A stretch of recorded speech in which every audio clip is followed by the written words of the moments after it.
Mall entertainment உங்களை அன்புடன் வரவேற்கிறது. அன்பே வா திரைப்படத்தில் மெல்லிசை மன்னர் கைவண்ணத்தில் உருவான ஒரு அருமையான பாடல். அன்பே வா,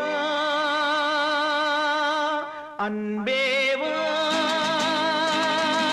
மக்கள் திலகத்தின் அழகுக்கு ஏற்றார் போல் டி.எம். சௌந்தரராஜன் குரலும் அப்படியே அமைந்துள்ளது. உள்ளம் என்றொரு கோயிலிலே தெய்வம் வேண்டும். இந்த பகுதியும் மக்கள் திலகம் பாடினாரா அல்லது டி.எம்.எஸ் பாடினாரா என்று நமக்கு தோன்றும். கண்கள் என்றொரு சோலையிலே தென்றல் வேண்டும். இந்த பகுதியும் மிகவும் அருமை. நீ இருந்தால் என் மாளிகை விளக்கெரியும். நிழல் கொடுத்தால் என் நினைவுகள் விழித்துக் கொள்ளும். நிழல் கொடுத்தால் என் நினைவுகள் விழித்துக் கொள்ளும். இது போன்ற முத்தான பாடல்கள் மக்கள் திலகத்தின் வெற்றிக்கு ஒரு காரணமாக அமைந்துள்ளது. நன்றி, வணக்கம். Like, subscribe, comment, share and bell button